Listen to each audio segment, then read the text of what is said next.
Good afternoon, everyone, and welcome to the launch of World Academy of Design.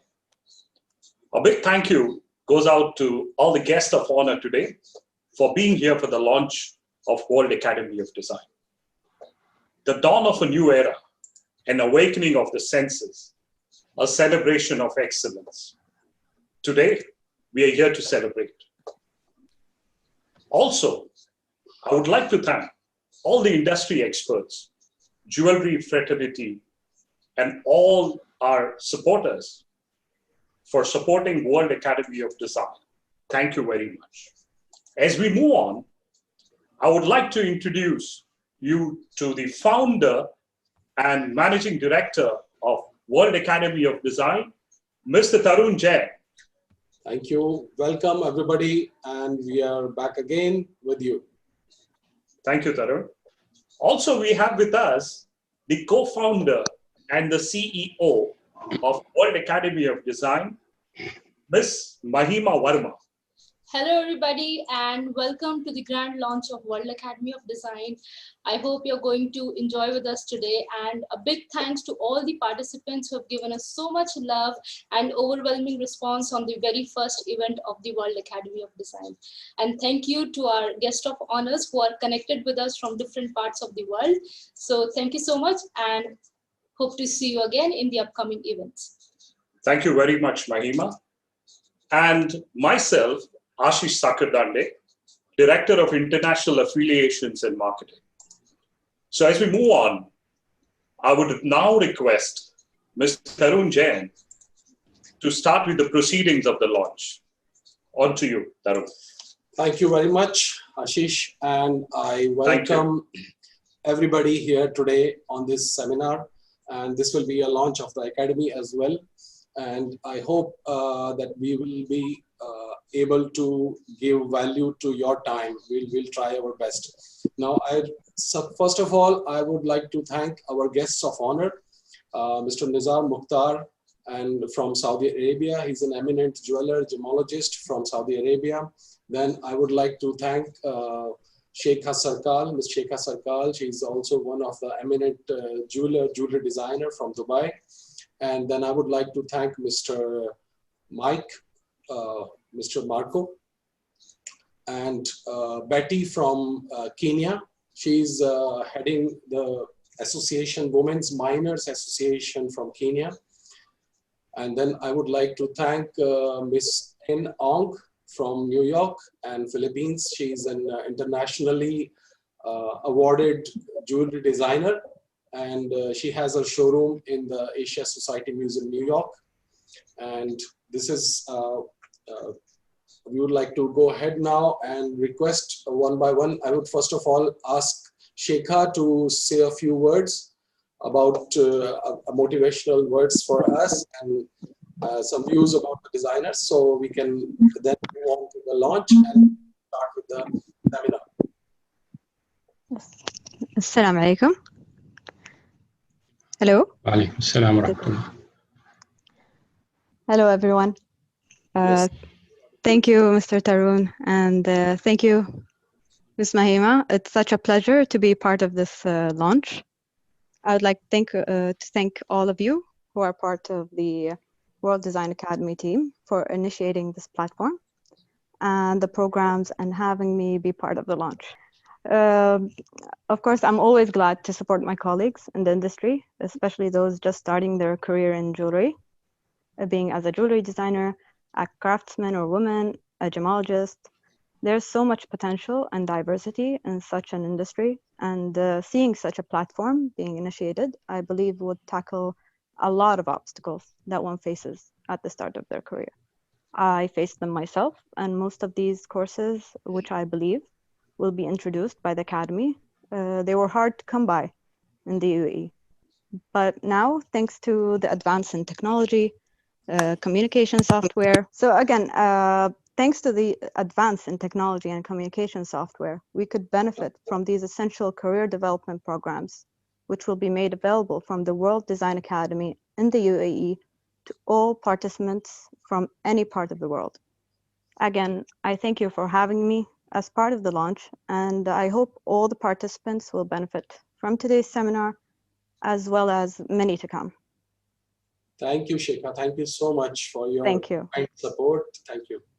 Now I would request Ms. N. Ong to say a few words. First of all, I'd like to thank everyone and for this prestigious event, and I would like to thank Mr. Tarun, Ms. Mahima, and World Design Academy. The world has changed, and we should be more creative in what we do. The power of positive thinking plays a vital role now. To believe in ourselves and to continue to dream, this is the time that the jewelry industry, together with us designers and the academy, has to support and empower each other. To create a DNA of your brand to be distinguished in the market you want to target, know the vision and mission of your brand. Do not be afraid to create a design that is something new and to explore new materials and stones you have not used. Be inspired by your surrounding, be inspired by reading, be inspired by talking to someone. That inspiration becomes creativity. Being a jewelry designer is not an easy journey. You have to learn how to master yourself in terms of emotions. When I started my journey in New York, I am now doing 6 years business in New York. It was not easy for me. But I've always believed in myself that I know I can capture the market. And because of my hard work and dedication, I was able to create a market. So now that market has helped me in times of pandemic. My old clients has been very supportive of me. There is always a market for jewelry. For this year, even now in times of pandemic, I was able to capture Johannesburg and Canada as my 2 new market. Your niche market will sustain your business and can continue to grow with them. I still continue to improve myself every day. And, you just have to really understand the industry now, and really you have to move forward and always believe in what we do. Again, I want to thank World Design Academy, Mr. Tarun, and Ms. Mahima for being part of this prestigious event. Congratulations and more success for everyone. We continue what we love to do. We continue this journey. We continue this business because, jewelry makes everyone happy. Thank you so much. Very true. Thank you so much, and that was really motivating. Now I would request Miss Betty from Kenya to say a few words. Yes, we can hear you. Please go ahead. Okay. Yes, good afternoon, ladies and gentlemen. I'm honored to be part of this amazing journey on this auspicious day.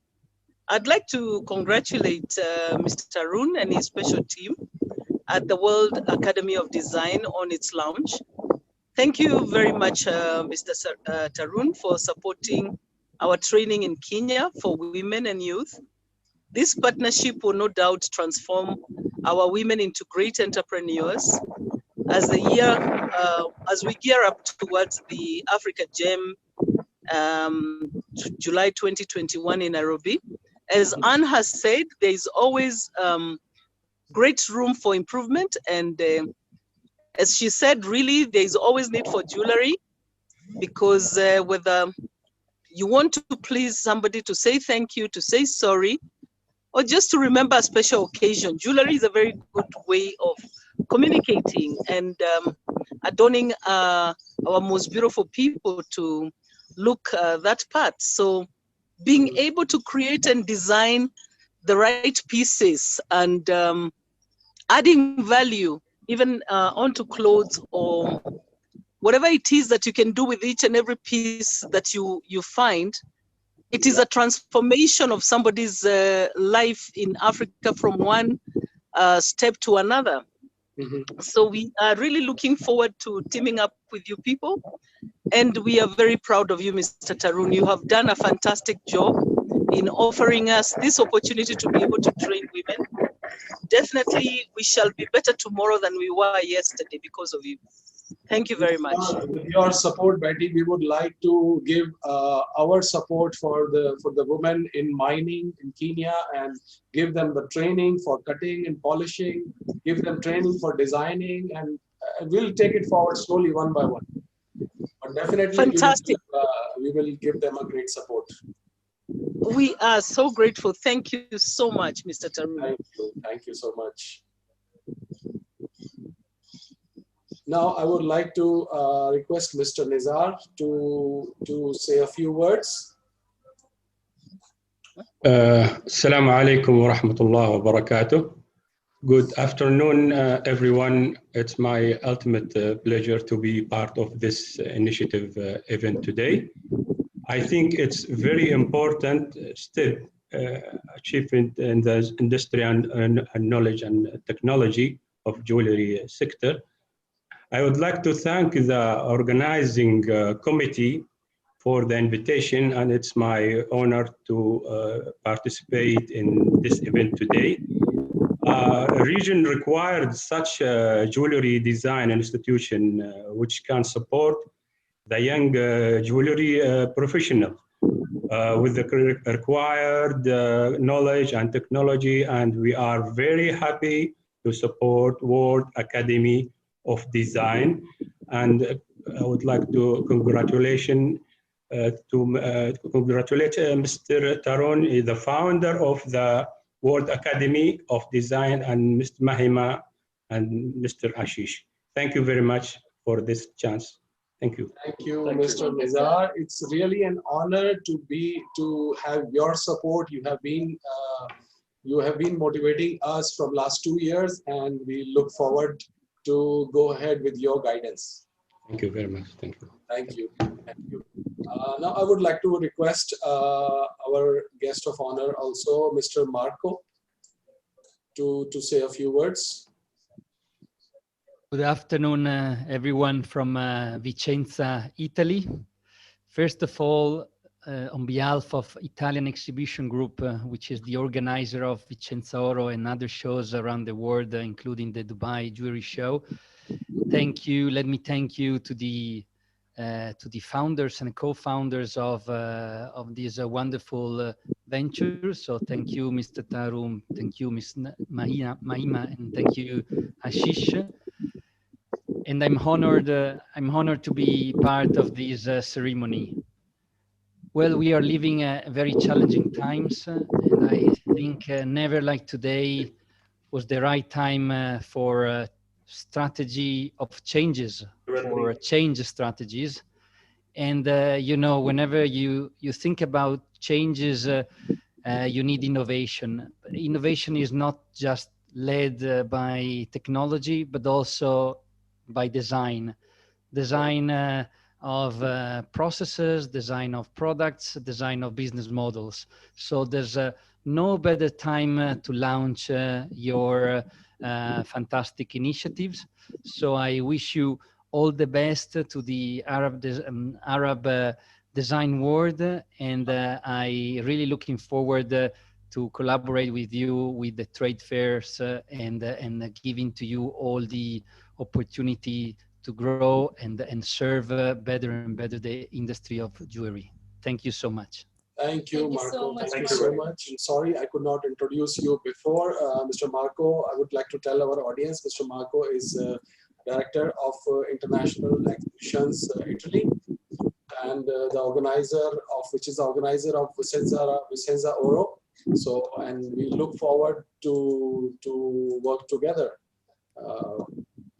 So that brings to us a point.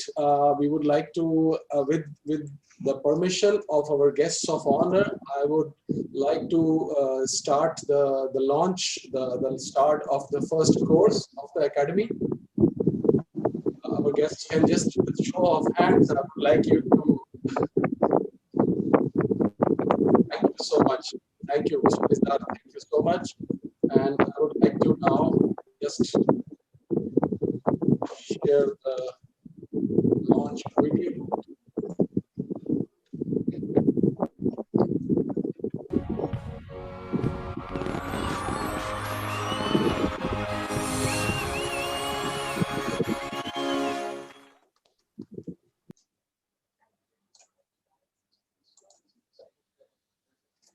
So that brings to us to the start of the seminar. In this seminar today, I would like to share with you the tips and tricks and everything that we can do with the jewelry photography with the smartphone. Actually, the smartphone, when we see, is one of the best cameras. A smartphone has one of the best cameras, and we should use a smartphone rather than a digital camera for our business. For professional photography, like for printing, we can use a digital camera. A professional can come in and they can use it. But for our day-to-day use, our business promotion, our activities, sharing with our clients, sharing with our staff, from the workshop and from the workshop to the office to different employees, this is the best way. And the pictures has to be absolutely clear to the communication. So there are few things, few tips we are going to start. So I'll go one by one to the first introduction of the courses. I'll give you a quick introduction of the courses that Academy is going to bring along now. First is we are going to train everybody on jewelry designing. The latest designing technique is 3D, and Matrix Gold is one of the world's best softwares for training on jewelry. So our 3 courses, basic, intermediate, and advanced, are there. We have put these courses condensed down into a 5-day training. It will be a 5-hour each day and 5 days training. So, but to give you extra time, it's 3 days in 1 week and then 2 days holidays. So you have time to practice. But this will be a very, very useful course for any new designer to be a perfect CAD designer. Total duration will be 15 days of training, which will complete in 1 month's time. And you can do it in parts, like you can join basic course 5 days in this month, and then the advanced course maybe next month or in further next month. Every month we will have all 3 batches. For further details, you can go to our website, www.worldacademyofdesign.com. So these 3 courses, basic, intermediate, and advanced, will make you a complete CAD designer. Of course, the practice is very important. You need to practice a lot more after you, once you do the course. And we will support you a long ways, not just after 15 days or 1 month when you complete your course.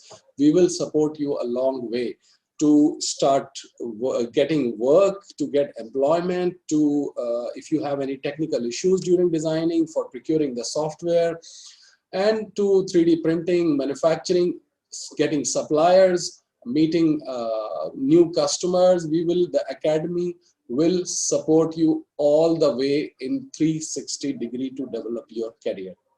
As an entrepreneur or as an employee, it's your choice. We will give you our suggestions and we will do the counseling also for you. So this is one part. Next is we have a whole set of courses that makes you a qualified jewelry professional. Now the details of the courses we will share with you on the website, but to consolidate all information, we have put it here. You can learn about diamonds, you can learn about gemstones and jewelry. All details about these in a professional way, in complete technical details. You will have a handbook for all 3 courses. This is a total 6-day programs. And in 6 days, you will have 5 hours each day. So total 30 hours of intensive training.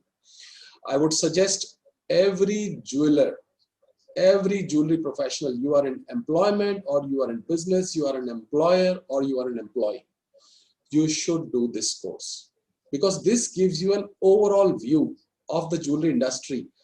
What is the value of gemstones? Why people should wear gemstones? What are the qualities, hardness, names, identifications, which stone is what, how it is mined, how it is marketed, how it is sold, what jewelry can be made, and different shapes of diamonds, different colors of diamonds, properties of diamonds, synthetics, real, artificial, simulants, and then jewelry, precious metals, value of metals, different compositions, artificial jewelry, real jewelry, how it can be put together, what are the about retail, retail sales techniques, each and everything you require in today's time to be a jewelry professional is there. And this, again, it is a very compact course to give you, to utilize your time, because we know the time is of real essence these days. So this course is also made for 6 days intensive training. You have to forget everything and put all your efforts in learning, and this will really help you long way. Maybe you have 20 years of experience and you have not done, if you have not done any formal training, this will be really interesting for you to know. This will be a really add-on value. I'm not saying that you don't know some things, but it will be an additional to what you know from the latest technology, latest aspects, and the uses now.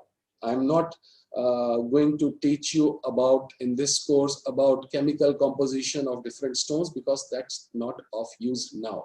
You need to tell your customer why a ruby or diamond is valuable, why they should spend that money, what is the durability, what is the use. So all those things are consolidated in this course from retail point of view. So now next we just start immediately with the jewelry professional, this jewelry photography course.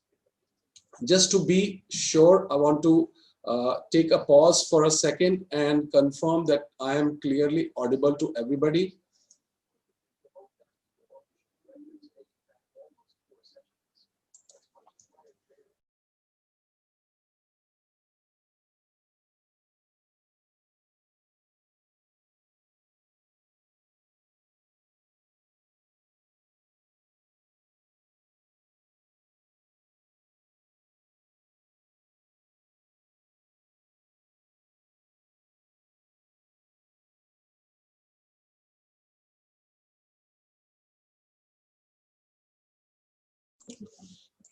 Okay, so we start with principles of jewelry photography.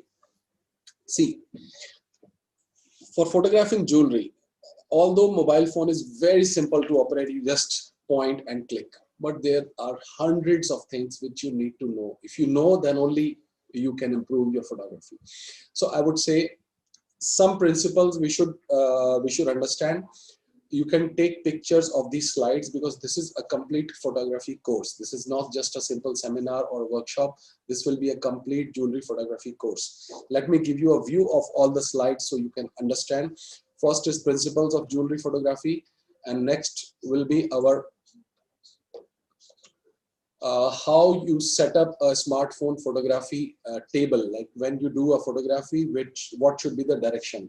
Then what all you need, the equipment that you can buy, very small things. This is not expensive equipment. Then we will say what you must do and what you need.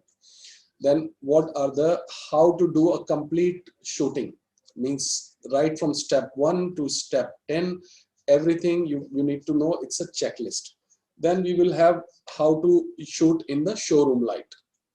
Then equipment you can purchase online. I have put names, exact names that you can search on Amazon or other websites and you can purchase these things. Then some do's and don'ts, and then software for editing jewelry photographs on your phone.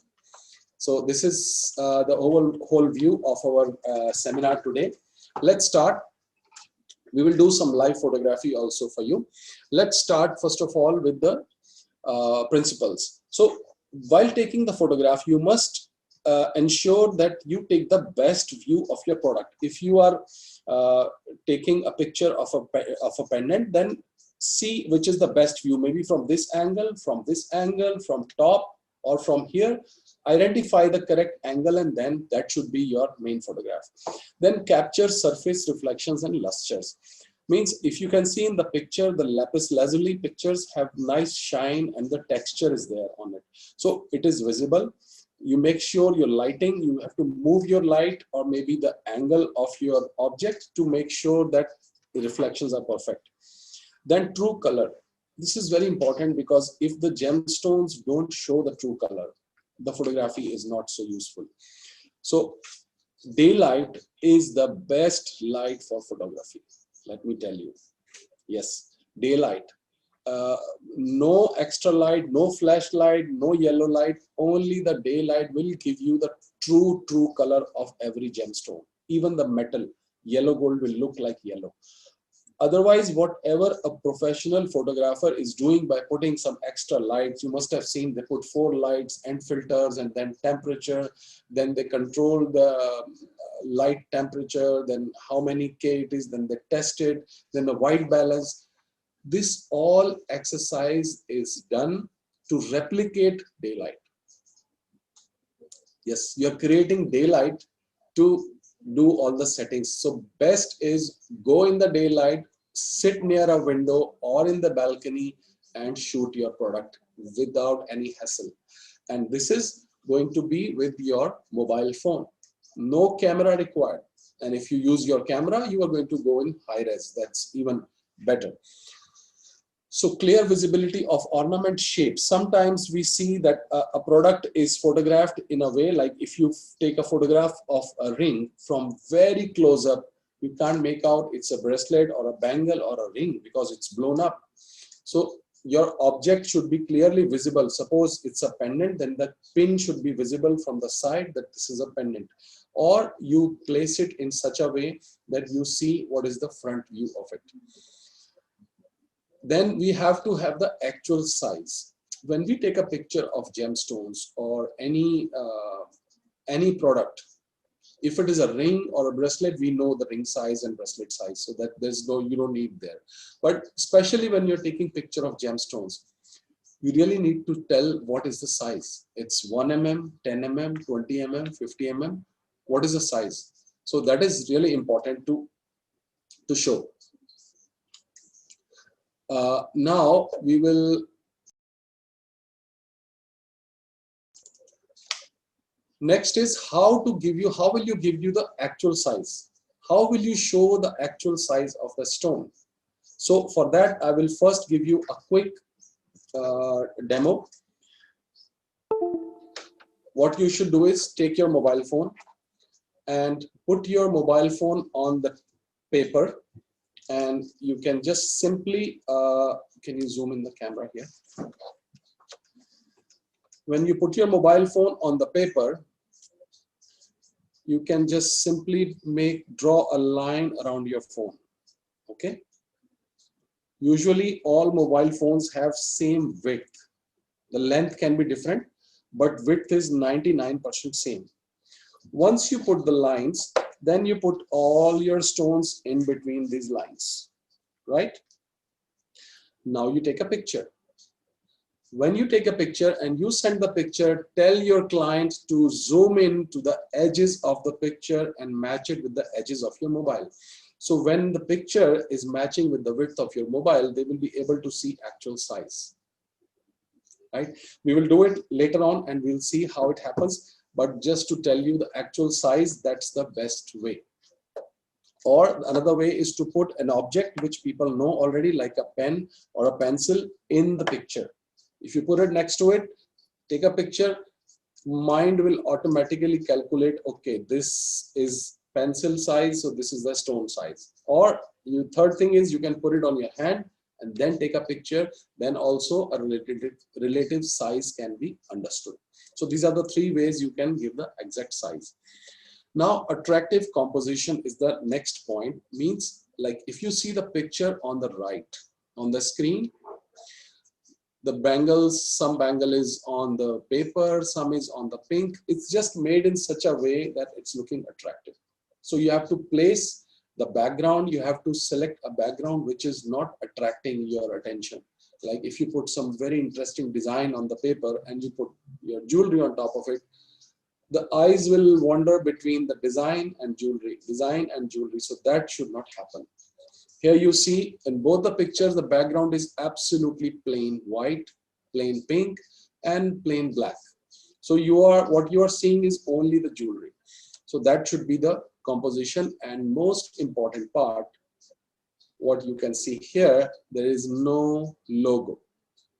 I've deliberately not put any logo here because Now, how will anybody know which company is this? Because photographs, when you're sharing on social media, you don't know how long will it travel, where all the pictures will go. So you should try to incorporate your logo in every photograph. So make a small logo or put some small piece of packaging. You just place it in the jewelry, in the photograph frame, or you have keep a printout of your logo and keep it somewhere on the side so that it's visible. Or you have to edit and later on you can put the logo. So logo is important. So that's it, the principles of jewelry. Next, we will now go to the setup. So here, if you can see, this is a carpet. The black part which you can see is a carpet. Whenever you are taking jewelry photographs, you have to have a table and a carpet below the table. Why carpet below the table? Because the jewelry or gemstones may fall off the table. This happens in the showroom as well. Wherever the students, the jewelers, the customers are looking at the jewelry, there should be a carpet below. Videos, please. Videos, please.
Okay, so the video was freezed. Now we'll go ahead. So the picture you can see now is the round is the table where you have to put your jewelry, and the pink portion at the bottom of the screen is actually the window. So we have to keep a table next to the window. Remember, there should not be any direct sunlight. No direct sunlight. It should be, the sun should not have direct sunlight is there, then don't use that area. Use another window where there is no direct sunlight. And then you put the table near the window. And here you will put two reflectors. I will just go through first. Let's go through the this scene, and then I will show you the equipment. Then we'll come back to the screen. So table is important. Carpet is important. The carpet below is very important because jewelry and gemstones can fall down and it might be damaged if it falls on the floor.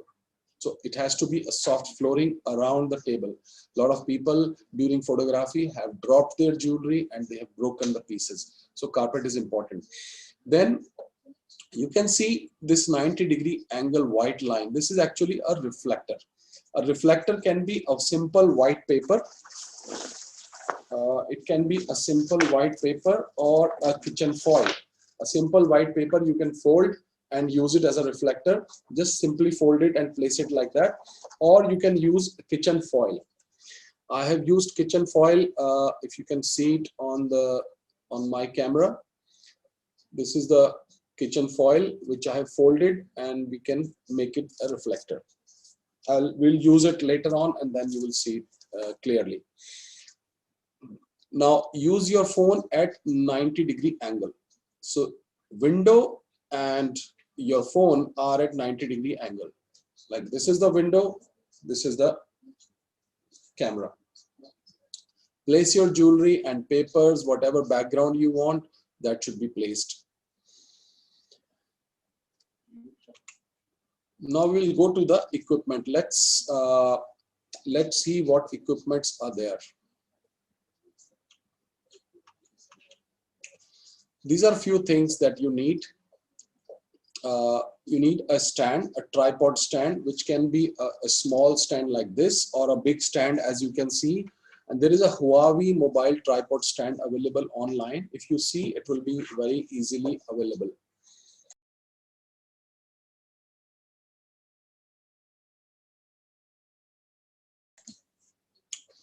So this mobile stand is actually a retractable mobile stand.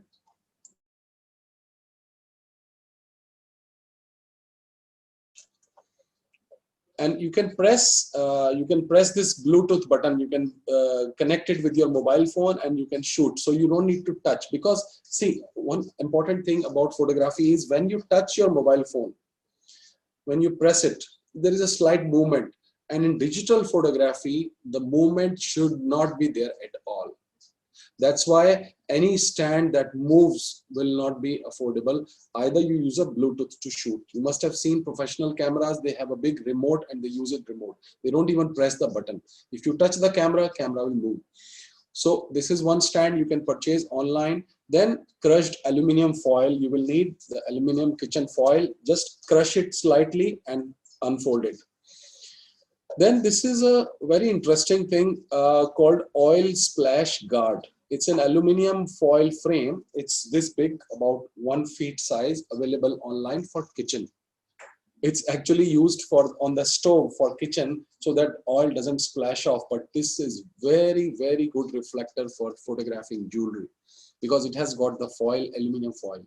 And you can put more foil when it gets dirty, or you can put white paper for less reflection. It's a very interesting thing. You can open it and close it as close as possible for photography. Then you need thermocol board. Thermocol board is very soft thermocol. So why do you need it? When you are doing photographs for earrings, you need the post to go inside. So that's how you can use it at a slant. Put some things in the base, use it at a slant, and push in your earring, it will fall nicely. And you can put your paper or velvet on top of thermocol and just push the post inside. So the post will easily go in the thermocol. Then there is a stand. There is a whole small studio which is available online. This is one of the best things which I have seen. It's called Orange Monkey Photo Studio. There are 3 things available separately: the lights, the stand, the base stand. If you can see, it's a round rotating stand. You can control it with your mobile phone and just rotate it. So it rotates. You can make a video shoot with your mobile phone and just control it with your phone. So it's Bluetooth operated base and a very small studio, which is not expensive, but it's one of the best equipments for jewelry. You don't need to spend thousands of dollars to buy big equipment. And this gives a daylight effect. If you're using daylight, then you don't need this, because that's the best way. Then you need eco-fused microfiber cloth. This is a normal microfiber cloth that you get with your spectacles and your lenses. This is a simple microfiber cloth.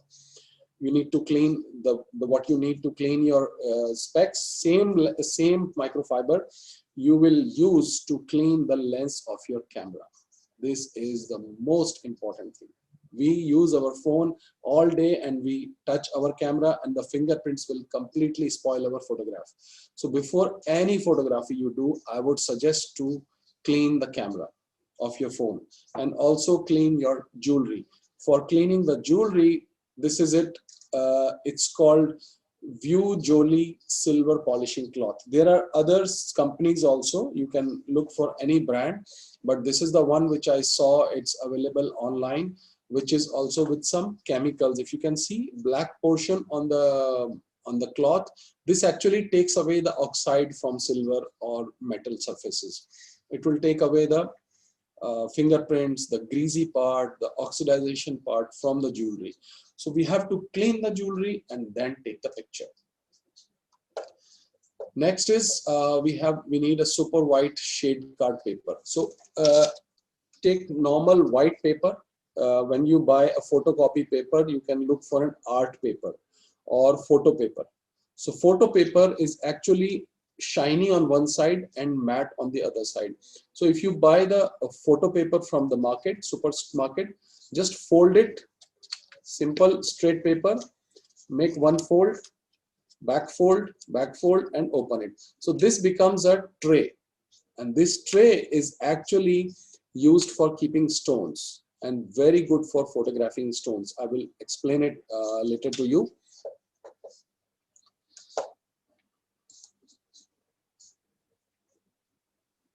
Just a second, I can see some annotations on the screen.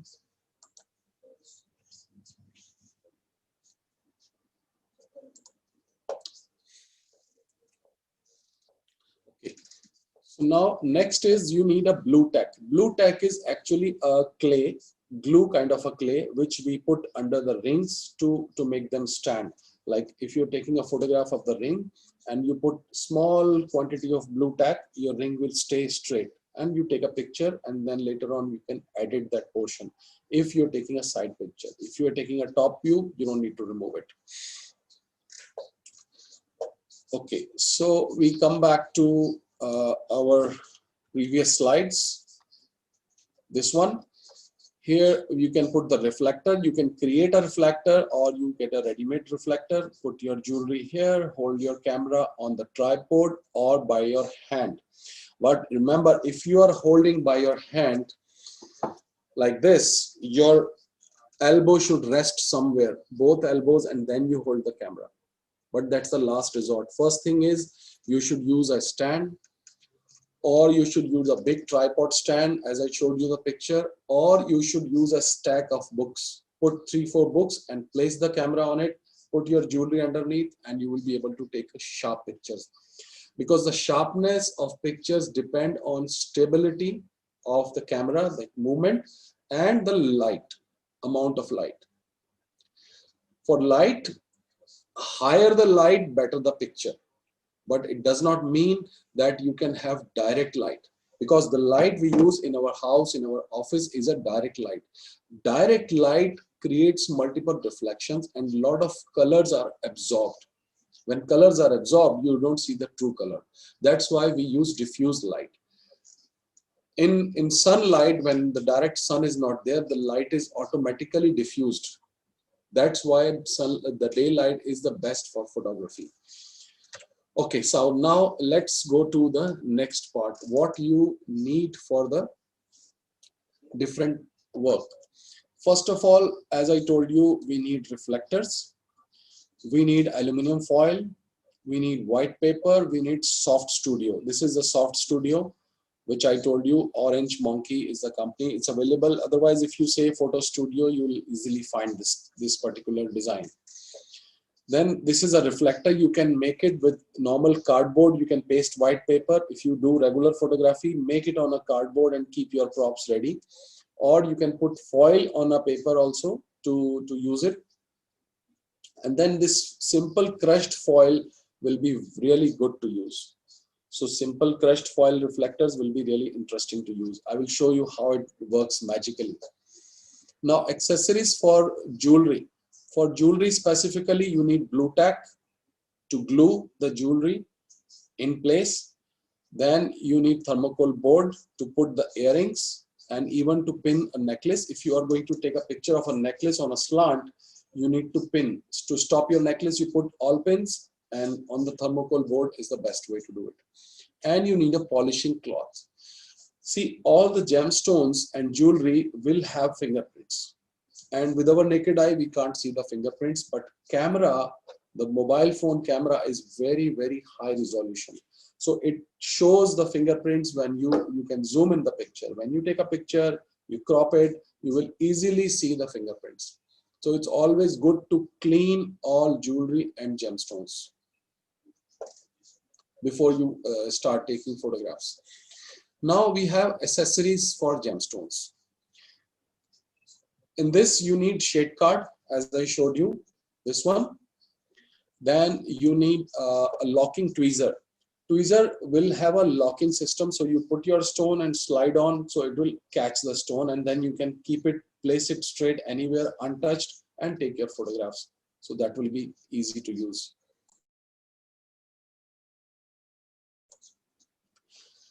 Next is we need this microfiber cloth, which is very important for cleaning your lens and cleaning your equipment also. Maybe some stones you can easily clean with this, because the polishing cloth works only on metal. For stones, you need microfiber cloth that will remove the fingerprints.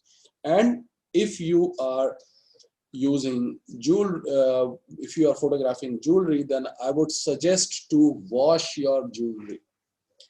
Now, after the seminar, we are going to request you to send 5 photographs.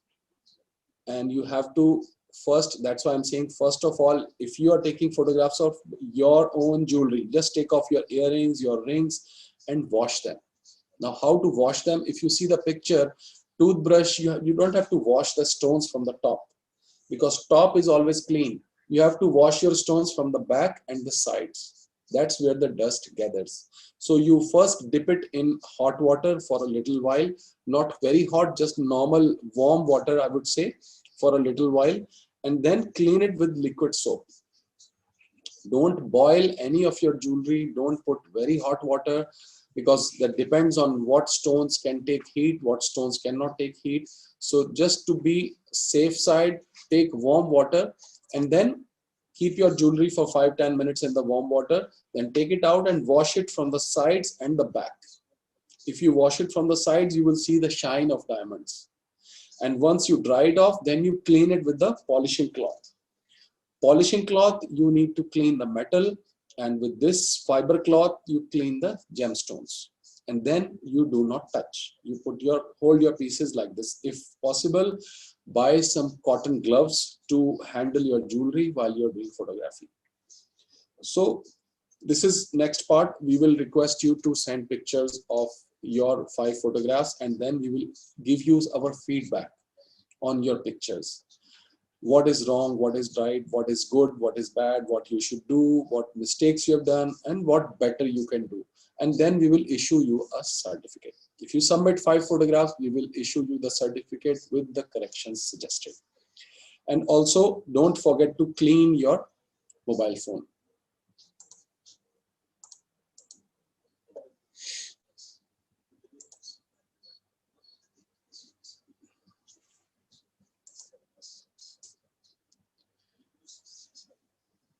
Okay.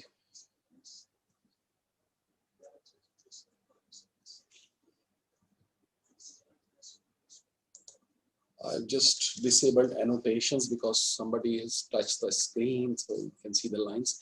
Okay, so we go to the next presentation, next part now. For stability of the photographs, you need a strong table, and preferably a standing table, because if you are doing photography while standing, you can freely move around. If you have seen in the picture, I have a round table. A round or a small square table will be very good to work on it, so that you can easily move around, because you have to explore different angles of the jewelry, how you have to do it. Then a tripod stand is required, and a book stack. Book stack will be really helpful if you put 3 books and place a mobile. It will be very, very sharp photograph, I'm telling you. We will do it now. So let's, this is the checklist of doing a photograph. See, if you see the picture, next to window, we have kept a chair. On the chair, we have a white paper going back all over the screen, all over the table, so that it creates a big background. Because when you're taking picture, you not only need the photograph of the piece, you need some extra space to write your comments, to write your message, to invite your clients, to say a story. So while taking your photograph, you take extra space. Now, for extra space, I will tell you there is a rule of thirds. We will come later on to it. Rule of third means, when you are taking a picture, divide your picture frame into 3 parts. 3 parts horizontally, 3 parts vertically. Let me draw it on paper and we shall see it.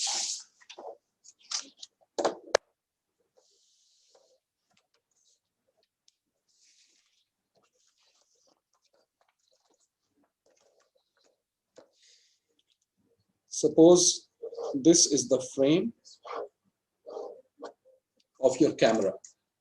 So divide it into 3 parts horizontally and then 3 parts vertically, just an approximate. This has to be imaginary. In your phone, there is an option to switch on the grid. So you can switch on the grid also. If you can't see my screen, I can just, I hope this is visible. So this, when you divide your picture into 3 parts, now rule of thirds says there are 4 points which cross each other. These 4 points which I've circled. So these are the 4 points which should be the focus of your subject. If you place your jewelry in one of the 4 corners, that will be a visually good photograph. You don't fill the frame. You just put center of your object can be this portion. This, or this. All either 4 of it, you can actually have the center of your subject. That's how this is the rule of thirds. So this is a standard rule of thirds for photography. It's not just for jewelry. So let's start strong standing height table. Second is position near big window. I'm saying big window, not a small window, because you will not have enough light. You need really big window, at least to the width of your hands. That big window should be there. Or you keep little slightly away to the window, or the height is more, it's fine. It should not be a small window, otherwise light will be focused and it will create a shadow. Then free space around. You should have at least 3 sides free to move. I'm not saying 4 sides, but at least 3 portions should be there to move around. And then you set the base paper or the fabric. The best, because jewelry is actually luxury. We call it, when you're taking a photograph, you're selling a dream. You're selling a luxury. It should have a fabric. Unless you want to remove the background, or you want to post it on something else, or you want to post on the website. If you're doing an artistic photograph of a very nice piece, put a nice velvet fabric, or with a nice light texture fabric, and then do your shoot. So that looks nice. Place your jewelry on the base and clean your jewelry. First of all, clean your jewelry. All the gemstones, before you are starting photo shoot, clean the surface of all the gemstones. You have to clean the table of surface of each gemstone with the fiber cloth, and the metal part you can clean with the polishing cloth. And once you have cleaned it, the area which you have to photograph, so you patiently clean it. Otherwise, after doing all the shoot, when you are doing editing or final posting, you will see some fingerprint. So then place it nicely and take your photograph. Now, before you start taking photograph, I would suggest to remove the back cover of your phone. We have nice frames, covers. 2 reasons. One is it will give a reflection on the jewelry. If it is black, white, pink, shiny, something, it will give a reflection on the jewelry. Second thing, sometimes the portion that covers the camera will have its limitations, and you will see some edges around the jewelry. It will make the picture dark. So those 2 reasons, remove the cover before you start taking a picture. Now you can place your mobile on a tripod. You can place your mobile on the tripod. This is a tripod which is easy to place, or the big one also has similar kind of setting, and you can adjust your angle, which angle you want to take the picture. Okay. Now clean phone lenses with fiber cloth. Once you have placed your camera, now you clean so that you don't touch it again now.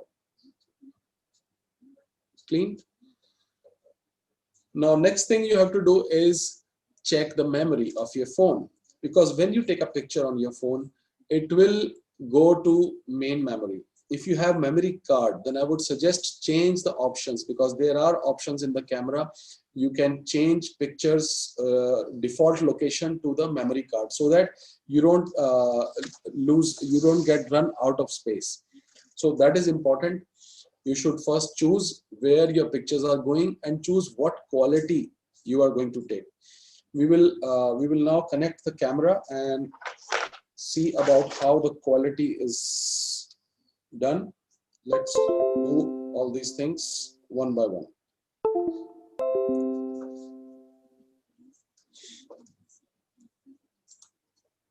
So I'm going to stop sharing that screen and we will come to the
Now I will share with you my screen for the camera.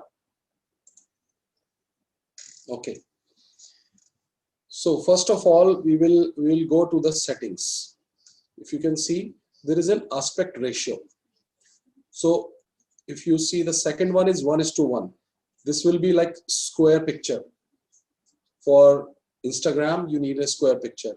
Then 4:3 is horizontal and 18:8.9 is the full screen picture. So best is to keep it 4:3.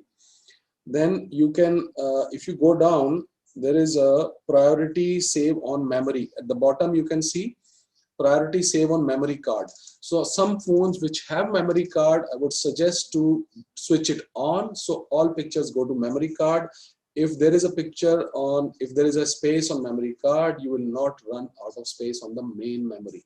Otherwise, it will say you are out of space. So we come out of the settings. Now, there are certain things we can consider. Let me put some stones first. We are not in the daylight area because it's later in the evening, so unfortunately we don't have the daylight, but I have a diffused light which can give an effect of the daylight. So let's do a picture of tourmaline. As we posted on the Instagram, everybody opted for it. They wanted the photograph. We have already cleaned the tourmaline. So I will now take the photograph of the tourmaline.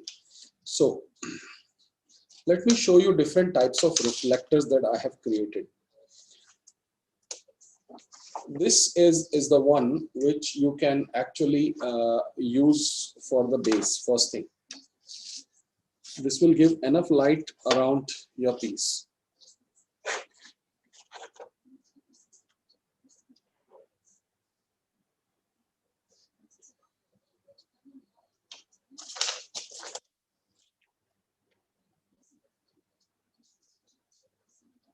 And now I can zoom in, change the angle a little bit.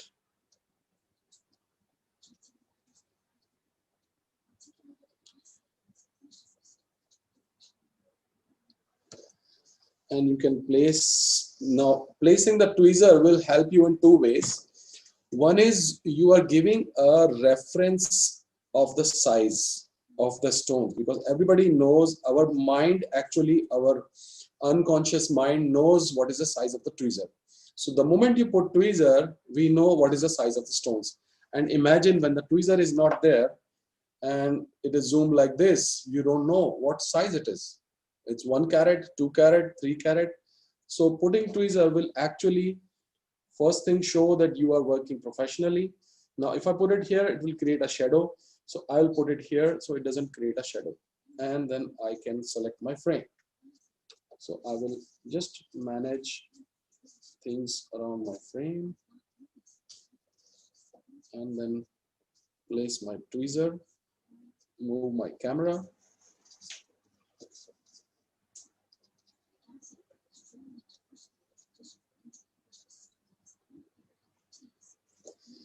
Now what I can do is actually I will just bring the camera on top of my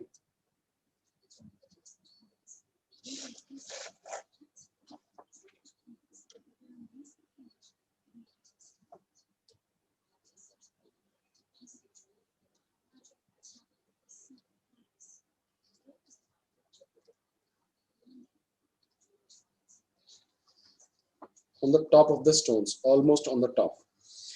Now I will place some reflectors around.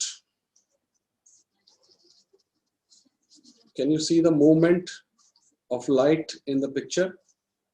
This is because I am placing a reflector.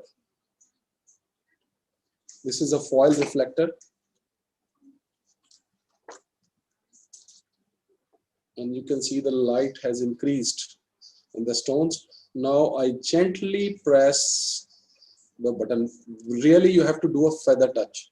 Don't push it. Okay, it's ready now. Let's push it. No, do a feather touch, just a feather touch. And remember, whenever you are taking a picture with your phone, because of technology, because of our movements, because of a lot of other things, you should take 4 shots. Don't take one. And believe me, when you're going to check, you will find 2 of them are not good.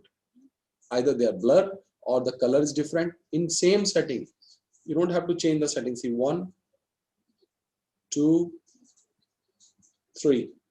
So 1 I've taken already, 3 shots I've taken. So this will give me a room for not doing it again. Now another thing we will do, let's see how we can place the stones on the color chart. If you have to take a real close-up picture, am I visible? So what I'm going to do is I will place some stones on the shade card. I will just clean them with the polishing cloth, with the cleaning cloth, because now we are going to take face-up pictures of the stones and place it in the shade card. Clean. You have to put the stones in shade card table up. It should be table up, means the face up. It's not going to be down.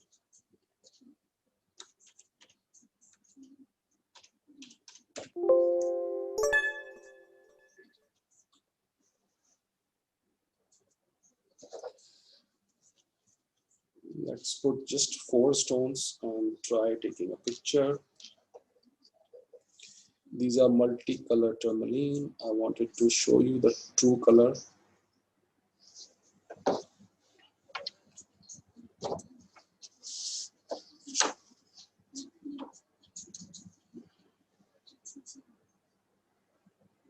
So now again, I will use 2 reflectors to add more light. I'll show you the magic of reflectors later on with the bigger pieces. And now we'll zoom in. Okay, if you want to move anything, now you can't use your fingers. You will give a fingerprint to the stone or you will mess everything. So use a tweezer. Once you have placed jewelry or stones on the frame, never use your hands. Take a tweezer and simply move it. So I'll use a tweezer to just move the position of the stone so that it's looking clear. Here, move this little closer. That's it. So I'm ready, and now, before you take the picture, very, very important thing. The mobile camera works on focus of the touch point. So whichever area on the screen, let me show you now here. Sorry, the screen was away. So if I touch, if you see, okay, if I touch the white portion, it will make it brighter. If I touch the dark portion, so wherever you touch, accordingly, camera will give you a white balance. Two things camera will do. One is balance the light. If the object is dark, it will increase the light. If the object is light, it will make it dark. This is first thing. Second thing, wherever you touch, camera will create its focus on that particular area.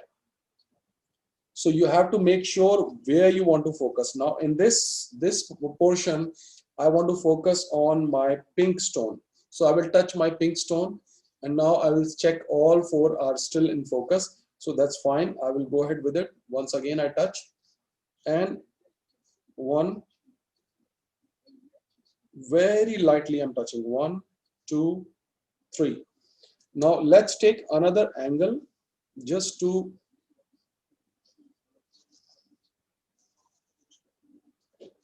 this will actually create a shadow.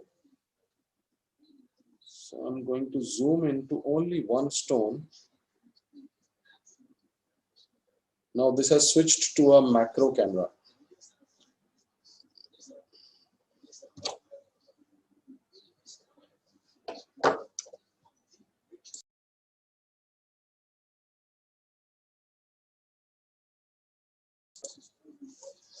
Okay, so now if I touch on the white paper, it will decrease the brightness. If I touch on the dark stone, see, it will increase the brightness. Because camera thinks you need bright light. If you touch the dark stone, it will increase the brightness. So I can just touch the pink one, what I want, and take 1, 2, 3, 4 pictures. That's it. So now we come out of this.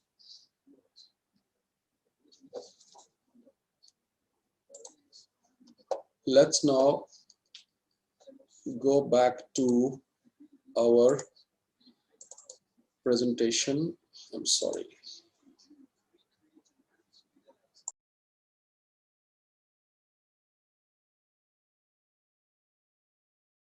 Change karo.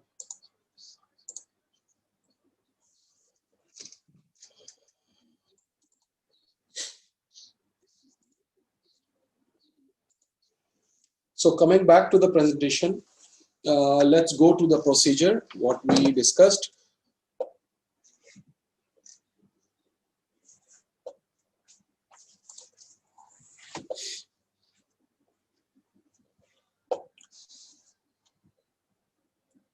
First is strong standing high table, then position near window. We have free space around, set base paper or fabric, clean jewelry, place jewelry on base, place mobile on tripod, remove the back cover, clean phone lenses with fiber cloth, clean and set memory location, choose quality and frame size, and use the third rule of photography. So third rule of photography doesn't apply on the group of stones. When we take only one stone or two stone or one object, then the third rule will apply. So we will do, we can do that as well. You can try that working on it and send a picture to me, or you can go online and research what is the third rule of photography. How do you place your picture? Depends, because if you do use the picture as third rule, you will have enough space to write your comments, to write your company name, your information, your message. It will be really good. And close up as much as possible. This is also very important, because if you see, the distance of the phone is only 5 to 6 inches. That's what I kept from the stones. If you can zoom in too much. So if you stand and you zoom in, the picture will not be clear. The closer it is to the object, the sharper it is. With the digital technology, this is very important. You have to be physically close to the object. Then the sharpness is better. Then choose the best angle. We have chosen few angles. Now touch phone screen to set focus point, shoot 4 shots, and the best shot, and edit and export. So this is, we are done with this process. I will just move to the next set of information. I will explain this one now. This is shooting in indoor light. When you're shooting in indoor light, like we are actually doing now here, this is an indoor light. Although I've created a artificial daylight effect. So when you're doing it indoor light, if you have direct halogen, like the image, see the picture on the right, this one, direct light, LED light, your stones and metal will shine like this. But if you put a white paper, make an area where you have to shoot pictures in one of the rooms or one corner in the showroom, and put some paper on it, white transparent paper. You call it butter paper, or you call it tracing paper, or you call it diffusion paper. These three names, you can find it. Their rolls are available. You just put it on the light. So the light becomes diffused. And then you will see this kind of picture. Smooth. Because direct light kills the colors.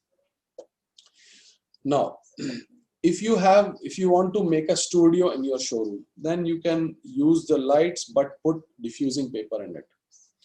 I would still suggest best time to shoot is daylight, either in the morning or in the evening before the sunset, and not in the full like afternoon 12 o'clock when the sun is on the head. If you don't have direct sunlight, it's the best. You can do it anytime.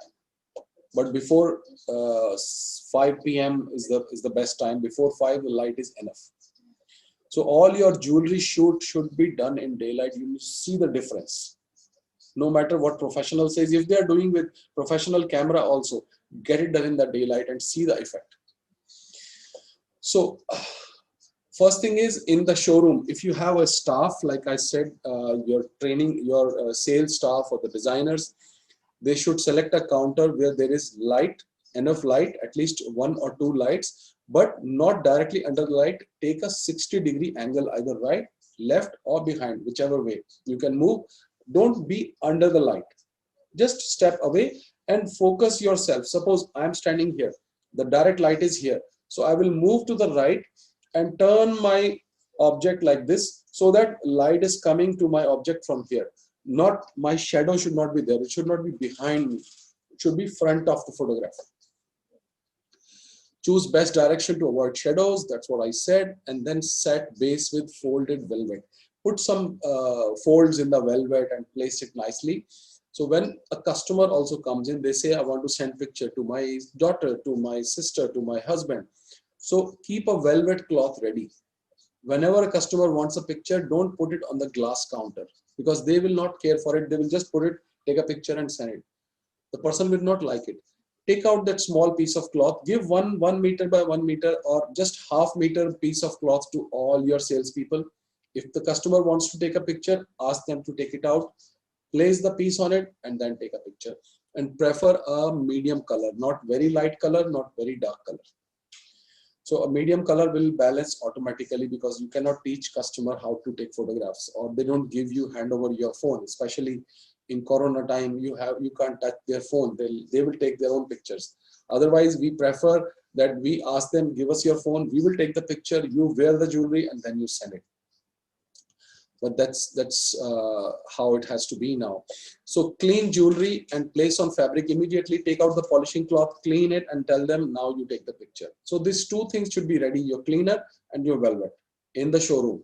Anybody customer wants to take a picture, immediately do it. Now, when you're placing on the paper, don't just let them take picture like that. If there are any hangings, if earring is there, place the earring in a particular format. Like it should be aligned. It should not be put on one side. So all the hangings of the necklace, put it straight. Before you take a picture, straighten your necklace, drops, hangings, the clasp, everything should be in a perfect position. It takes just 1 minute to assemble it, and then tell them, wait a second, let me put it straight, and then let them take a picture. Now clean phone lens. If they're not cleaning it, tell them, ma'am, please clean the lens, give them the salvate before you take a picture, otherwise picture will not be clear. Again, for your phone, you can set the memory location. Customer, you can't say anything. Use 3rd rule of photography. For this, you don't need 3rd rule, because if they are sharing it, just give them full frame picture.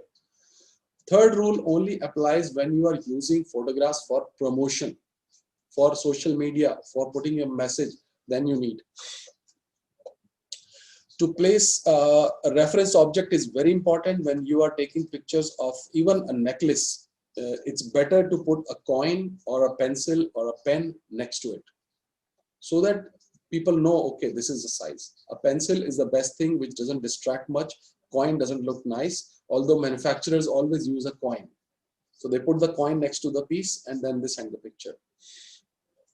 Or another way is to put the piece on A4 sheet, take the picture of full sheet, little extra area, and tell your customer to print it on A4. So they will crop that portion and then print it on A4, so they will get the actual size. Now, keep distance and zoom to avoid shadow. In showroom light, you have to specially avoid two things. One is your head shadow or your phone shadow should not come on the jewelry. That really looks bad. And second thing, you have to find the right angle where enough light can fall on the jewelry piece. Because if the light falls on the jewelry piece, then only you will get the reflection. There should be nobody should be standing next to you, because usually when I'm taking photograph at the showroom, my colleague will come and look like this. So he will block the light or she will block the light. So ask everybody to move away before you take the photograph. These are small things, but it will matter.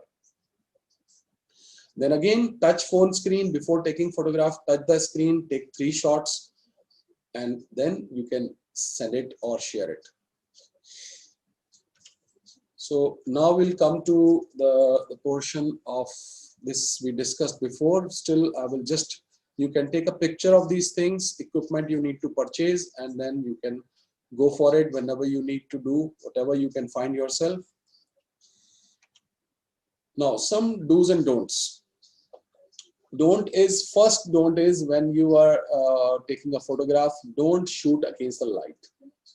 Means a light should not be directly towards your camera. If you are using an artificial light, it should not be towards your camera. It should be towards the bottom, and your camera should be here. There should not be any direct connection between your camera lens and the light. Otherwise, your photographs will be disturbed. So it should be always reflected light that comes to the camera. So light is falling on the object and is reflecting to the camera. This should be the technology. This should be the angle. You should never have a direct light, and if light is here, you're taking picture of this object, direct light is coming. Never do that. Then choose best reflection angle. You have to see from different angles. We will just do now another photograph of a piece of jewelry, and I'll show you how reflections change. And then click 4 views for each product. If you are doing jewelry for online sales, you need 4 different views. For 4 views, you will need that blue tack glue to put the piece straight, or you can also use foam tape. There is a tape which is foam and it is double-sided glue. So you can cut thin pieces and put underneath your ring. So it will place straight away. Then you can take 4 shots of each setup to find the best shot. Clean lens and jewelry, no strong texture in background. I've seen a lot of pictures with very designer place like bowls and decoration pieces and piece of jewelry there. So the person you are showing, you want to show the jewelry. You don't want to show your furniture. So why put something which will distract them? See this picture here, you cannot put your eyes on anything except the ring. So you have to focus on the ring only. That's how it works.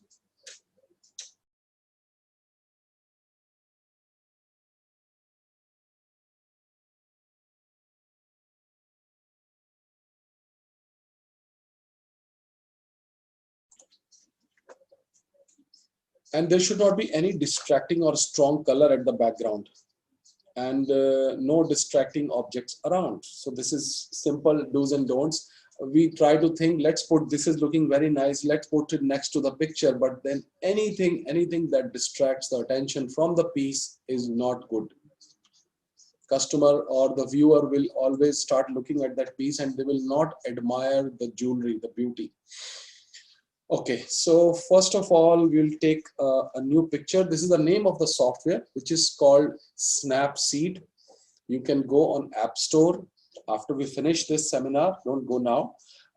You can go on App Stores in Apple, iPhone also, in Android also. You can go and download. This is a free of cost software and very amazing software. I'll show you a few things how to do. Let's first take a picture of a piece of jewelry.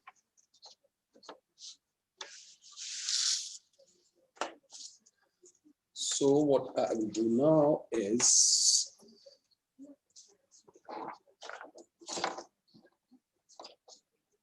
okay. So we have an emerald earring, emerald brooch.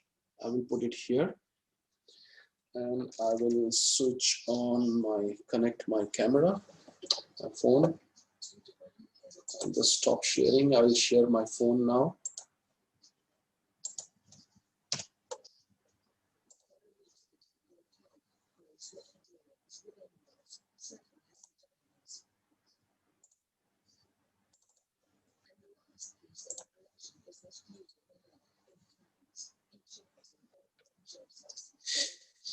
Now, let's see what is visible in the picture.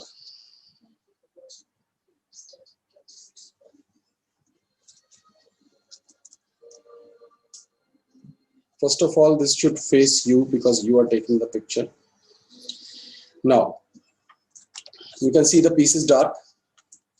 Let me put one reflector around and see how the light changes. Can we see the shine on the metal? Yeah. So I'm placing it a little bit away or closer to.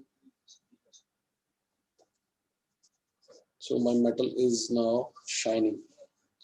Now I need another reflector on the other side. So I'll put another reflector and see how the metal shine changes.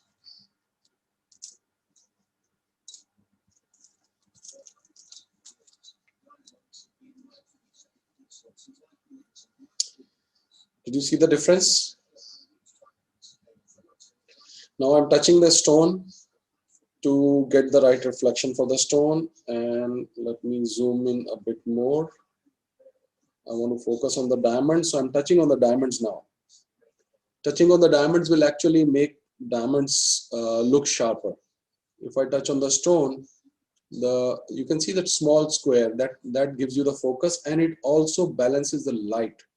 If I touch on the white portion, see what will happen. Everything will go dark. I touched on the white. You can see that small square I touched there. Now if I touch back on the metal, the balance will be according to the metal.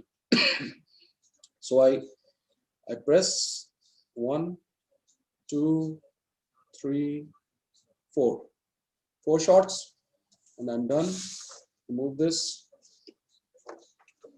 One more quick thing I will do with you is this.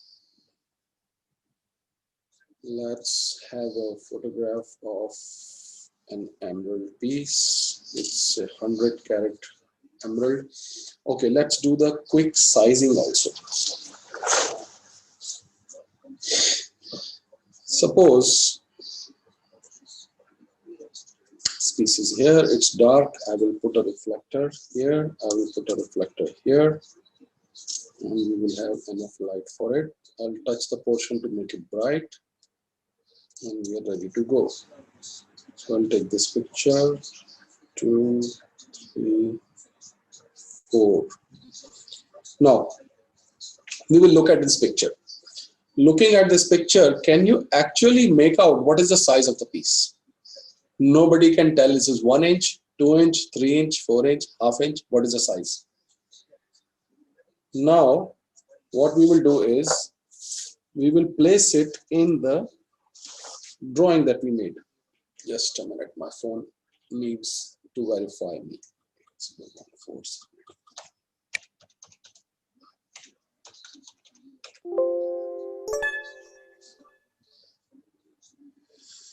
Okay, so here I have to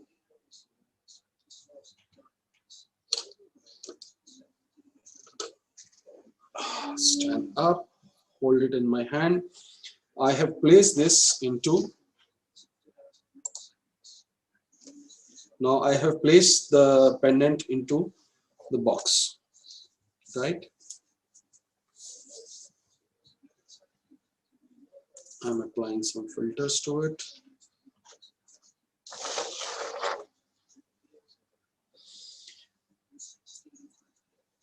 Now, if I zoom in and I touch here,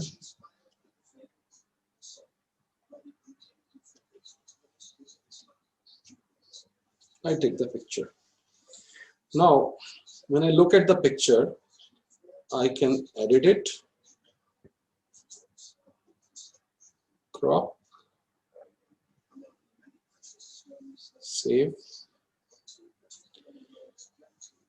Now, just zoom it a little bit.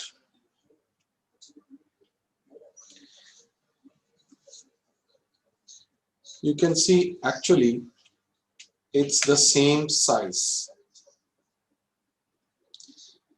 I have zoomed in to the edge of my phone and the piece is here.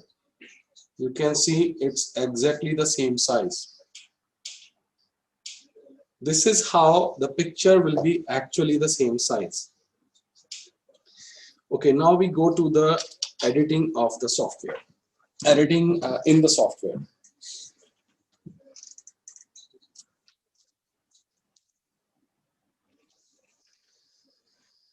We'll go to the software, which is, again, it's asking me to verify.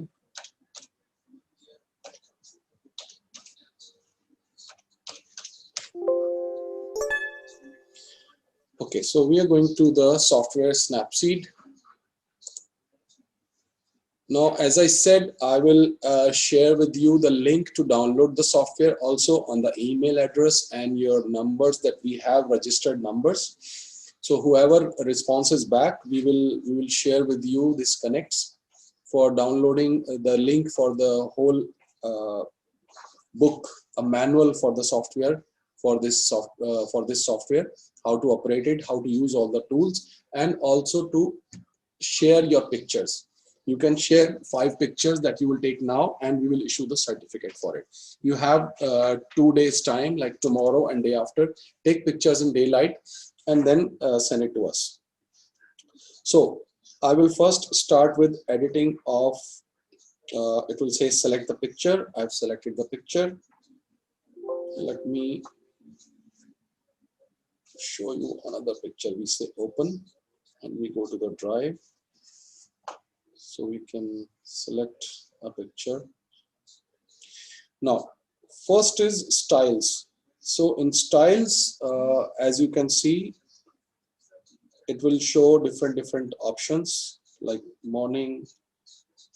These are different options for usually for portrait. I'll not go on that. So I'll say yes, okay. Now, next is tools. When we come to the toolbar, first is tune image. Tune image, if you click tune, I'll give you one good trick for the software. There is one feature which works all over in all commands. That is moving your finger up and down and right and left. So if I move my finger up and down, automatically this menu will come up. This is automatic. So I'm moving my finger up and down. If there is bright, I stop at brightness. I take my finger off. On the top, you can see brightness 0. Now I move finger right and left, the brightness will increase and decrease. I'm just moving my finger on the main screen, no button I'm touching. Okay, so it's increasing and decreasing. I'm just showing you the features. I'm not actually editing the picture. I'm just showing you the features. So brightness, as much you want, you can increase and decrease. And then again, you can move up and down. There's no need to say yes or no or select anywhere. You can contrast. Again, contrast, increase or decrease. Then up and down, saturation. Saturation will actually increase or decrease the color. So let's see what happens. And we can zoom in actually before we start using the command, within the command. So now if I decrease the saturation, see the color is going away. The picture is becoming black and white. Now if I increase the color, saturation, see it's becoming very dark. So don't make your colors look like artificial, but you can add or subtract the colors to your picture. Zoom out, then we can see ambience. Ambience is usually when you have different objects around, you can decrease or increase the light of things around. I'll not touch that now. And highlights. Highlights will be if you have any high reflections around the pieces, you can increase or decrease. So see, here you will not see much difference because it's not required in this picture. Then shadows, if there are any shadows, it will remove the shadows. And warmth will give it more yellow color. So we don't need any of these. Now we just click on the right button, the tick mark at the bottom. And that's it, our picture is there. Go again to the tools. Then another important aspect I want to show you is in another picture. Let me go to another picture. We again say open. See, on the top left is open. It will say all changes will be lost. You want to open, we say yes, open. So it opens the library of your phone. And when it opens the library of your phone, let's select another picture, which is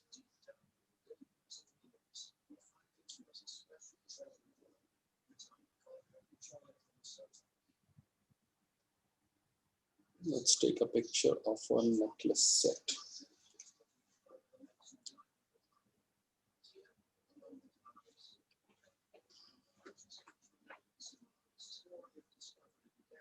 Sorry.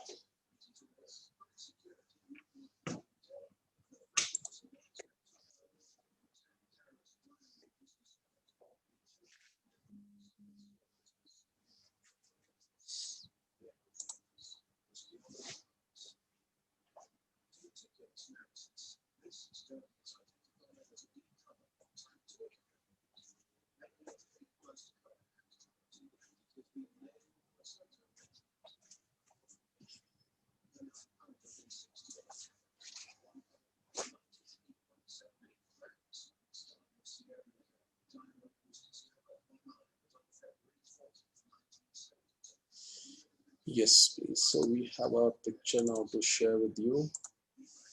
Okay, now you see the magic of this software. So we all can see this image. This is a picture of a necklace. Now I need to, this is actually too close to the edges. Okay, so I want to increase the space on the side. How will you increase? You cannot go back and do it again. So there is a tool which is called expand. You can see in the second row, last button, expand. I click here. So it gives me this option. I can expand. Now what it will do, it will copy the color of edges and increase it in the width. Now you can see there is only 2 or 3 physically. If I see on the phone, it's 4 to 5 millimeter gap around the necklace. Now I will increase it on the side and you can see it increased.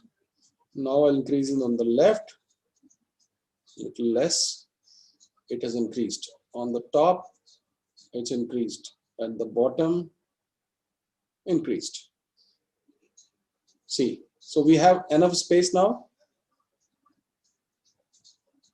Because what it does, it will copy the surface. It will copy the colors next to the edge and place it again. So we have enough space now. I'll say right tick. So fine, we are fine with it. Again, we go to the tools, just crop a little bit, which I don't want, this portion.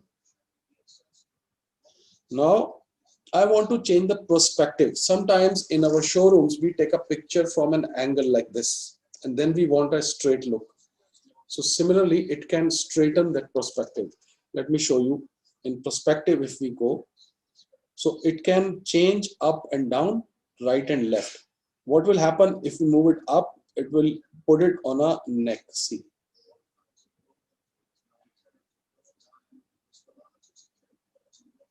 It's showing you as if it's moving in a 360 degree. And it can go down as well. So if you take a picture from an angle, you can actually make it straight. Or you can take it to the side, stretch it to left side, right side. Whichever angle you want, you can change the piece. Now, there is another tool which is in the first row, we have curves. Curves is something which you can use very slightly. There is one line you can see. So just move it slightly up and down and see. It will change the overall look and color of the piece. That's it. Don't play much with it. I would suggest one by one, go on every command and try it before you start learning from the book. It will be very interesting. Then white balance is there, crop is simple, rotate is there, perspective is there, which I showed you, expand is there. Then there is selective. If you see in the third row, first tool is selective. Selective means you want to change the color of the rubies. This is looking like pink tourmaline. I want it to look like red rubies, or it's looking like Burmese rubies. I want to make it look like deep red color. So I will touch on the red color. The moment I touch, it puts a B over there. B means brightness. So I will move my finger up and down. See, the moment I start moving finger up and down, the logic is same, up and down, right and left. Always remember it in this software. No tools, no command, no menus. Everything is on touch.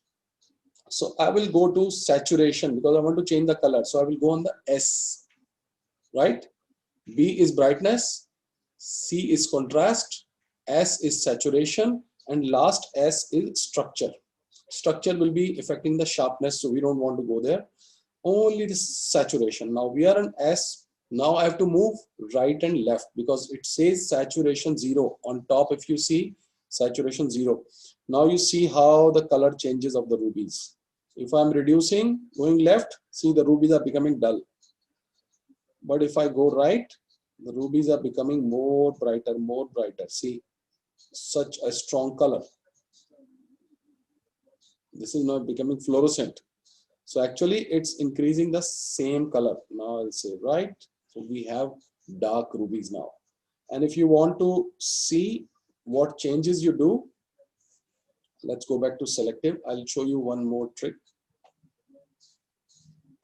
When you are doing selective, suppose we touch on this and I go to saturation and then I move back and stop here. Now you want to see what was original. So there is a top right corner, there is a small box you can see which shows dotted line and over here. Yeah. So if you keep it pressed, it will show you the previous color. And if you leave it, it will show you the current color. See, I keep it pressed, it will show you what it was before you are trying to edit and now what it is. So it's up to you. You want to make it bright or you want to make it shiny and you want to check what was it before, what is it now. You can just keep it pressed and check it. So play with it. It's a wonderful software. There are a lot of things are there. I don't want to take much time in explaining this because this can take a whole day. We will, whenever we do next course for this photography, we can explore this. This has got like thousands of commands in it. There's a lot of material to learn about it. Glamour and glow of gemstones, then tonal contrast, then vintage. You can give it effect like as if it's glowing, and then there is a black and white effect. You can do a lot of things are there in the software. But the best part is you can take a picture from an angle and make it straight. Like we do, cam scanner is there. We take picture of a document from the side and it automatically straightens the document. Similarly, you can take a picture because of the light. You cannot take it from the top. So you take it from the side and rotate it, it becomes straight. And plus increasing the space is also something really useful, which Photoshop is, we do it on Photoshop. And then now finally you come to the export part. Once you are happy with the picture, you can go to export. Export, either you can share it directly or you can save the picture or you can export it as different format. Export as, it will give you options.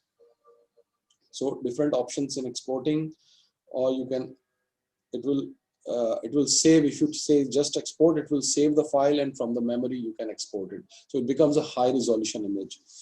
So be careful when you are using it. The picture becomes high resolution, big size.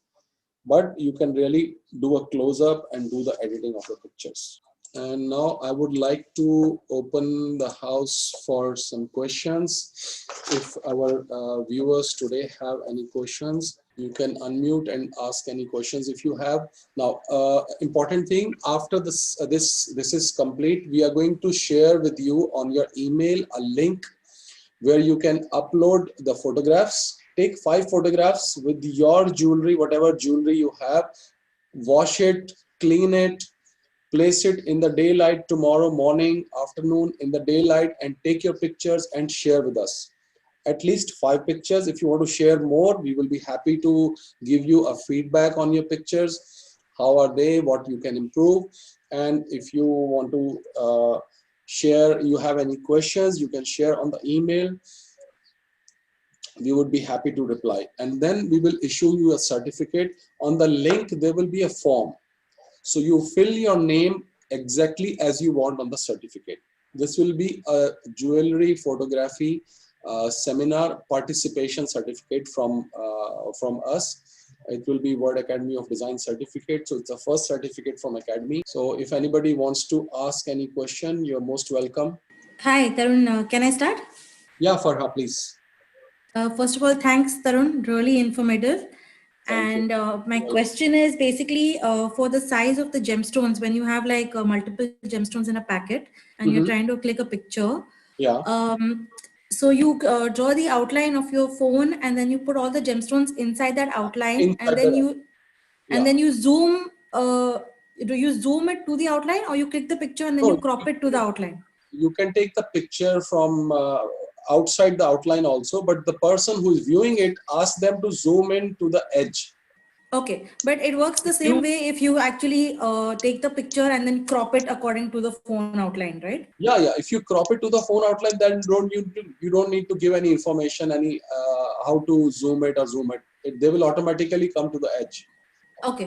That will show the actual size actually. Yeah.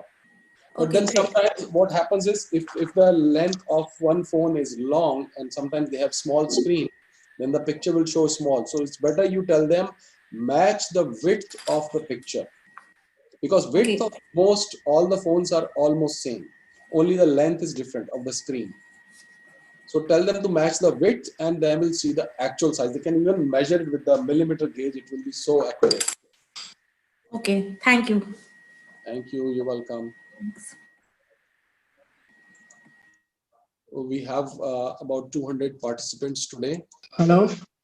Yes, please, Omar. Hi. I want first thing I thank you, Mr. Tarun. You're welcome. You're welcome, Omar. I want to ask you about you say the perspective of the snap of the program. Yeah. I noticed sometimes when you take the perspective to change it from the other way, sometimes it's go wrong with the dimension of the jewelry. Because it is an artificially you are trying to make it look like something. So always it will not be perfect. It's only use it only for corrections. Don't use it as your primary tool. Try to use it only when you're really in trouble. Then only you use this tool, and it sometimes works. Like on necklaces, I've seen it works amazing. Okay, the second question about the light. If I use if I use the light and the camera from one side next to the object. Okay. So it's the light and the camera in the same side of the front of the jewelry. No, you cannot. If you do, like, both have to be at an angle of 45 degrees. You cannot have both like this. If you use one direction of light, the other side will be having shadow. No, the light it's top of the camera. No, don't use that light. That is then you need reflectors. You need different lights. The best is to use daylight. I do not suggest to like you're talking about a digital camera. Yeah. See, for digital camera, there is totally different rules. You cannot use light from the camera. You need light far away and diffuse light, and it has to be. You have to measure the light temperature also. So these totally different rules. It's better if you are using digital camera. It's better to do it in daylight. You will see totally different results. Okay. Yourself that how you don't need any light actually. Okay. About the sorry, but last question. Sure, please. Sometimes when I take a photo of jewelry like diamond, like that, I have too many reflections. How I can work with it's because the light is not diffused. If you use diffused light, there will be no reflection at all. Yeah, but it will be some sides will be black or have shadows. If some sides are black, then you use the reflector. That is why reflectors are there. Or you can use a round reflector like this. Just put it around your piece, and you see the whole thing will change. Okay. So reflector, all the black parts you need reflector because that black part needs some light. And sometimes you can even ask your friend to hold a paper and move it and see which angle gives you that bright facet, that facet which is black. So you have to really play with it and then find out the right angle. Okay, and thank you, Mr. It's amazing. If you can do photography for jewelry and gemstones, you can do photography for anything in the world. It's the most difficult and most amazing thing. Yeah, I know. Okay, thank you. Thank you, Mr. Omar. Hello, Mr. Tarun. How do you do? This is Mona Miliani. Yeah, hi. First of all, السلام عليكم. شرف مرة كبير إنه نكون في حضرتك أستاذ نزار. If you don't mind, I'd like to ask you a question regarding taking pictures or videos while wearing the jewelry. While I'm wearing like diamond rings on my hand or bracelets, usually it looks better and it reflects the light better when I'm directly standing in a way in a place that the sun is super straight, like 2 p.m. The pictures are way much better than when I'm taking them indoors or trying tripods, lights, or diffuse sunlight. So you mean to say it's better in indoor or outdoor? I'm saying when I'm wearing them, it looks better outdoors, but when I'm not wearing them, it looks better indoors. Yes, because it's because of the light. Always when you are not wearing it outdoor, see, indoor lights will make stones reflect more because indoor light is a direct light. Okay. So there are two things. One is direct light, one is indirect light.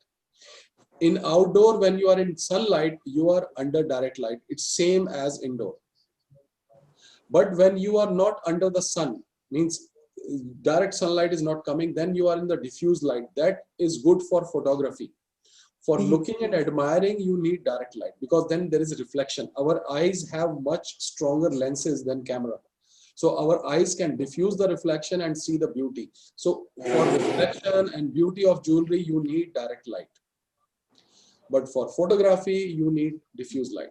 It's two different things. Two different, yeah. Yes, yes. That's why always in the party light, in the evening light, the jewelry always shines and glitters. But if you try to take a picture, you will get nothing because that light is not enough for the camera. True. Our eyes have much, much stronger lenses system. So we can really see even in the dim light. Thank you so much, Mr. Tarun. My pleasure, my pleasure. But for photography, always daylight is the best. Definitely. Thank you, Ms. Mona. Anybody else has any questions? Or you can send your questions with your photographs when you take the pictures. Hi, good afternoon. I have a question. Sure, please. Yeah. First, I want to thank you. I attended many courses, but actually this was the best informative one. Thank you very much. You are a good lecturer and speaker. Thank you. I want to ask how to reduce... What's a good name? Can I ask before we go ahead? My name is Ali. I'm from Dubai. Ali. Okay. Yeah. I want to ask how to reduce the shadow while taking the photos. When, let's say, I'm taking a necklace or ring, there will be some shadow on one side. How can I reduce it? In which type of light are you taking picture? Means so actually, I'm taking it in the jewelry shop light itself. For jewelry shop, as I said, if the light is above you, so move away from the light and position your jewelry for that light, so that light should fall on jewelry. It should not be above your head or your mobile phone. Okay. If it is above your phone, then you will see shadow. You have to move away from the light so that light falls on the pieces, and you need a lot of reflectors to bring the light to your stone, to your jewelry. And you can take big reflectors like A3 sheet. You can make few pieces of reflectors, put it on your counter, and then you can take photograph. Sometimes in showrooms there are many lights. So yes, it is too much. No, it's not about too much. It's about if you are avoiding one light, the other light will create your shadow. Yes, right.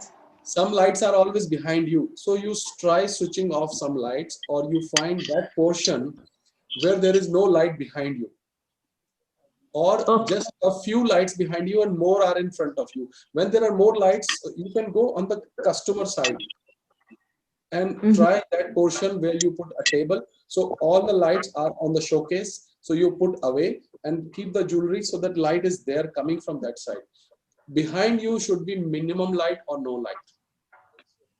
Otherwise, there will be a shadow. You have to find a spot. Just move and find the spot and use the reflectors. Or the best is, as I said, use a daylight. At home, just do 1 day, 2 hour shoot in the morning, get your jewelry done. Everything will be fantastic. Yeah, because usually I'm doing vlogging from the jewelry shop, so it is a bit challenging. Yeah.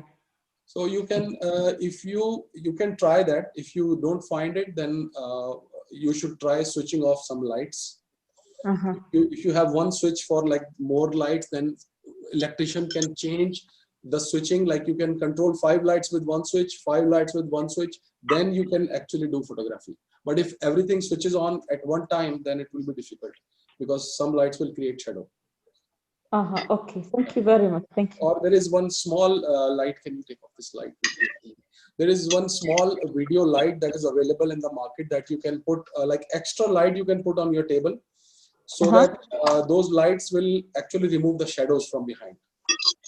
Like this is a small light available online, which is good for it's a white, absolute white light which you can use. This will help in removing the shadow. Okay. Thank you very much. You're welcome. You're welcome. Hello. Yes, please. Thank you so much for the education. I am Philip from Ghana. Okay. I have really enjoyed the lesson. I wanted to ask, in taking the pictures, is it possible to use the shadow to also create an effect so that it can give you an enhancement of the picture you put out there? Can you repeat your question? Sorry, I didn't get you.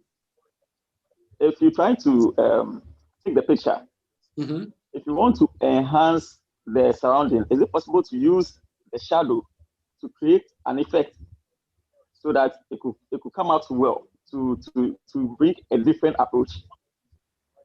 Which like what product is it? Stone or jewelry or jewelry? For jewelry, the shadow will never help. Even if there is more light, your camera, the phone will reduce the light automatically. And when you are editing, you can reduce the contrast later on, or you can increase the contrast. You can play with the tools on this software. There is one command called ambience. If you decrease or increase the ambience, it will reduce the whole light, reduce and increase whole light. Okay. So, but try to do a shoot. Are you trying in open light? Yeah, open lights. Normally open lights. Then there must be direct sunlight. You have to avoid the direct sunlight. Otherwise, you will not get good pictures. You have to find a place where you don't have sunlight, or you put a sheet, a big white sheet on. If you are in the open, then I put a stand and big white sheet on the top, so you create a filter for the sunlight. Okay. Yeah. That's great. For Alia, we just discussed about the shadow. There is one command in the software also called remove shadow.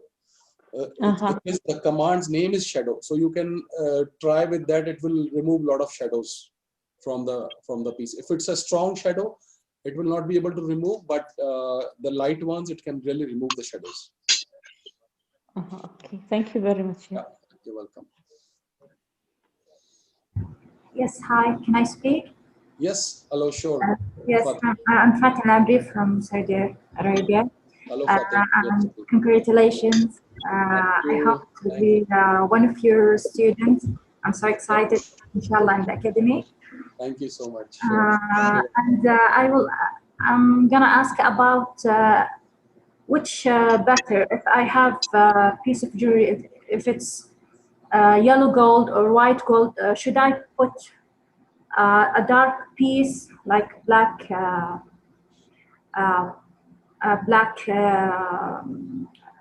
sheet under it, or a white sheet? Is it will make a difference if it's white gold or yellow gold? Yes, when you are taking a picture with your phone, we should not have high contrast between your object and the background. Means if you have a white gold piece and you put a black background, black velvet, the photograph will not be good with the mobile phone, because mobile has an automatic system of balancing the light. If you touch your jewelry to balance the light, the background will become too dark, absolutely black. And if you touch the black portion, it will become too bright. So you need a neutral color, a very light color against not absolute white, but take a medium color background for white gold, and you will have nice pictures. Another question, please. Sure. About the 5 pictures that we should send to you. Must be all for one piece of jewelry or different pieces of jewelry, or it should contain also a gemstone? No, you can do one different pieces of jewelry, or you can do different angles for one jewelry. It's up to you what feedback you want from us. Because we want, we have taught you something, we have given some information to you, we want a feedback from you, how you take a picture, what problems you faced, and we want to suggest you how you can improve it, because we want to really make you learn what are the issues, how to resolve them. That's why we need the pictures. Right. So you can select your choice to send 5 pictures. Yes, thank you. Yeah, you're welcome. So with this, we will close today's seminar, and thank you very much, everybody. Thanks a lot to our guests of honor and many jewelers I can see from Dubai Gold and Jewelry Group who have joined us, and jewelry designers from all over the world, from New York and from Kuwait, from Bahrain, from Saudi Arabia especially. We have more than 100 people joining from Saudi Arabia. So thank you so much, and a special thanks to Rima for coordinating with us, Rima from Saudi, and big thanks to our guests. Thank you so much, and we close this meeting now. We will share the link for, there is a form that you can fill with your name as you want on the certificate, and then upload your pictures. In case you're not able to upload the pictures through the form, then you can directly email us on arabdesignworld@gmail.com. Okay. So thank you very much. Thanks a lot. Bye-bye.